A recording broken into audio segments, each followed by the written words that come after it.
Hello and welcome to the Philippines. This is a trip we took up in the mountains where it's much cooler. Little beast that we took up there. Just passing up here, we're just passing Lahug Public Market to give you an idea. Not so far from IT Park in Cebu City. Going up into the mountains, and this little multicab we're taking got a whopping 660cc engine in it. So there were times we got in some steep grades. There were some questions whether we were going to have to get out and push. But there were four of us. Went along with, was invited along thanks to John and Cindy. They've got a YouTube channel called Phil's to Phoenix. And they've lived in Phoenix and just moved here in the last couple of months, I believe. It's an interesting ride up here, I must say. You're going uphill most of the way, so traffic, most of the traffic isn't going very fast. If you're driving, be careful. Cars will pass you on the right and the left. It's not like in the U.S. and other countries where slower traffic keeps to the right. A lot of times slower traffic keeps to that center main road because the road will widen out a little bit and then get narrower again, mostly narrower again. But people will use, the motorbikes will use every inch available on either side of you, so don't make any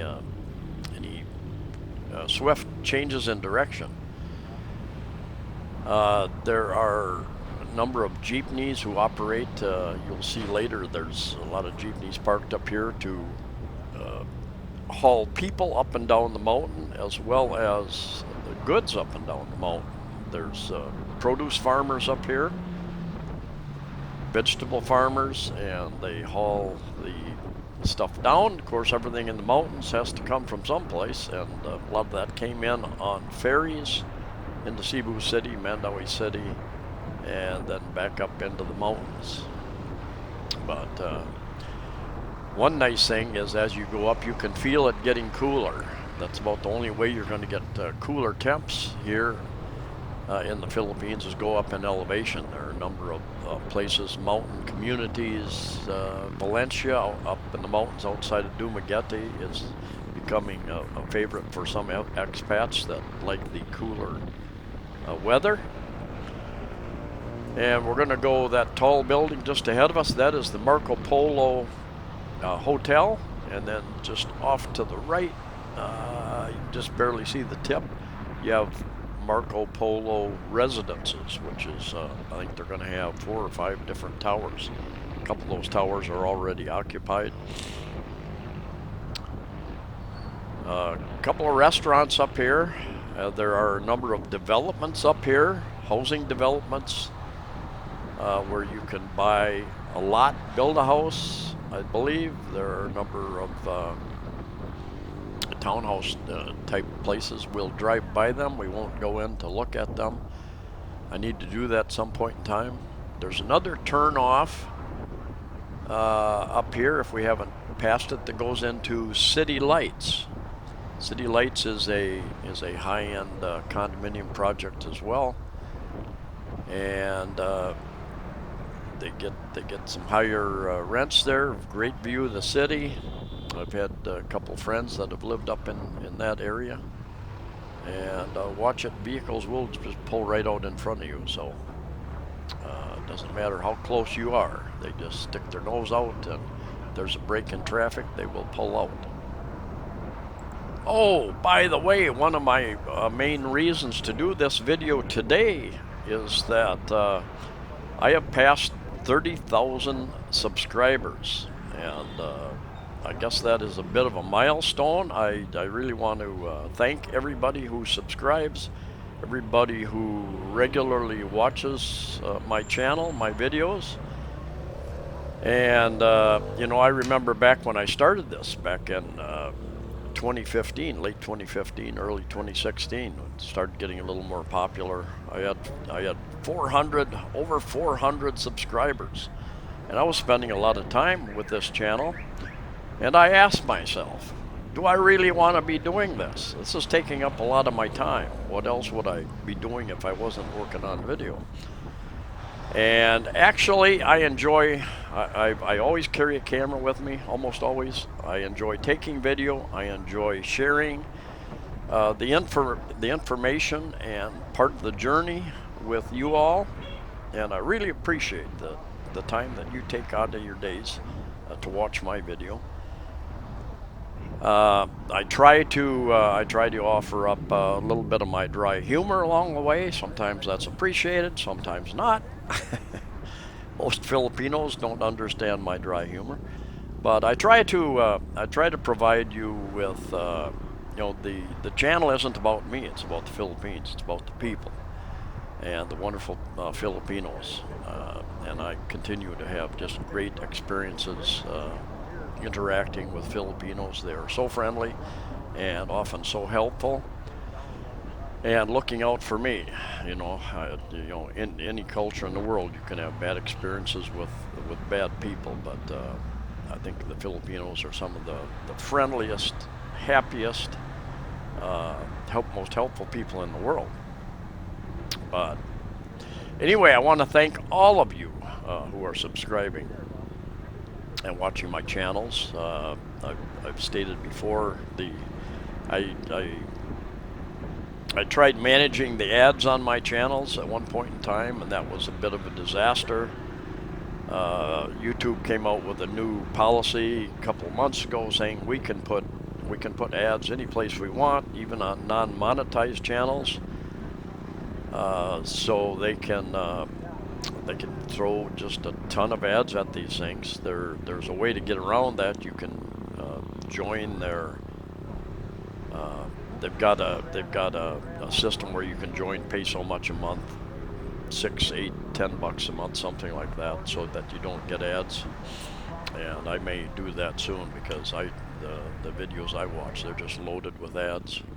There's one of those developments right there to the left up there on the cliff side, and not sure, I didn't see the name of it.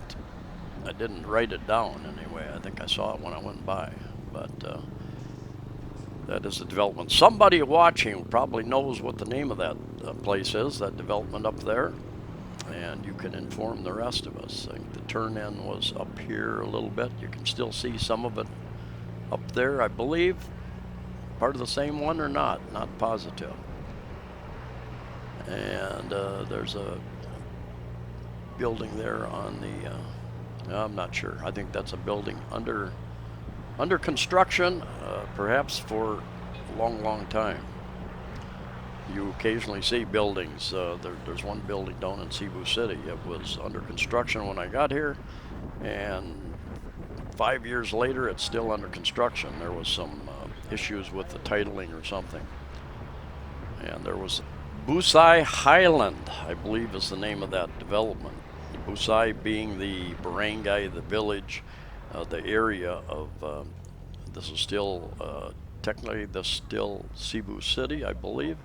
That is a village within the city.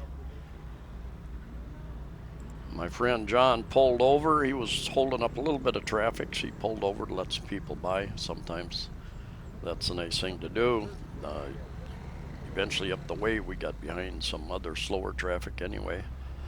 But in many parts of the USA, different countries around the world, there are pull-off places. There are wider places, so you don't have to stop. You just pull off to that extra right-hand lane for a little while and let the slower traffic come by you, which is nice. And beautiful ride up here. There are a number of flower gardens, farms, eco farms, number of things to see up here. There are some caves to see. There are waterfalls, different areas. I know when I lived near the Lahug area for a couple of years, anytime I would go to JY Square Mall, a lot of motorbikes up there, and just every time you go up there, you want to go to Tops. You want to go to Tops. They'll quote you 300, but they'll do it for 200. No, I talked to a motorbike taxi, a hobble driver the other day, and he said 600 pesos. but he was talking about going 4 or 5 different places because there are. If you just go up to Tops, there's a place up here called Tops, and it's. I'll show that in another video. I previously, a couple of years ago, did one. But it's a viewpoint area, and they serve a little bit of snacks and food, and go up there. A lot of people go up there at night to get the view of the city lights. But they've got a restaurant up there. We ate at a restaurant up there. There again, I'll include that in the other video about the whole Tops area and the garden area. But there are things to do up here. You can, I think there used to be anyway. There used to be van trips up here. You could get in with a van with a group, but then you're kind of stuck with the group schedule. I tend not to like to get involved in tour groups, but you can rent a taxi for 3, 4, 5 hours, or a hobble motorbike taxi. And the Philippines is a relatively small country with about pretty close to 115 million people. I think they had 110 back in 2015. So they're probably closer to 115 million people in relatively a country about the size of Arizona or about the size of Nevada. Now Arizona has 7 million people, so drop another 100 million people into Arizona or any other state, California, and see what kind of issues you have. But even as you go up into the mountains, you will find that you can see either side of the road. There are houses and huts and people living. Occasionally you see a pretty nice place, and one of the issues, of course, building on the side of a mountain is landslides. You know, if it rains hard and the earth gives way, that can be an issue. So you want to get the soil tested if you're planning on doing that. I know in Washington State, I believe a number of years ago, the whole side of a mountain came down. I think there was over 30 houses destroyed in that type of thing. Very nice houses people built on the side of this mountain. So it can happen anywhere. There are risks involved wherever you go. Parking is they just park where they can here, so you have to be careful. Dogs, children, motorbikes, anything and everything can pull out in front of you, make a U-turn in front of you. So if you're going up, just be careful. Now, if you want to rent a motorbike, there are places to rent motorbikes. 300, 400, 500 pesos a day, depending on where you're at, how long you rent it, and your foreign license, my understanding is good for about 90 days here. Anyway, this is off the main road. This is the road going back, and there's actually 2 Sirao Gardens up here. The first one we come to is the newer one, and then you go another few meters, maybe a 1/16 of a mile, not very far past that, is the original one, Sirao Garden. Little Amsterdam, they call it. Big flower area, pretty area, and they serve the little place inside that serves a little bit of refreshments, and all of these stands on the outside are there to cater to the tourists and the people that live in that area, primarily the tourists, I think. But present time, little or no tourism. Tourists are not allowed in the Philippines this time in March of 2021 because of the present. But what a beautiful sight up here, and the weather. It was a relatively sunny day. It was still warm, but not as warm as it is down in the city. And for that matter, I think people say, "Well, how hot is it? How can you stand it?" If you've been to Georgia, Florida, any of those southeastern states, many other countries, parts of countries around the world, if you have a hot, humid summer, it gets up in the 90s. Very seldom does it get over 100 here, but you get humidity from from 60, 70, 80, 90% above. Anyway, here we are. Thanks for watching. Thanks for subscribing. See you next time.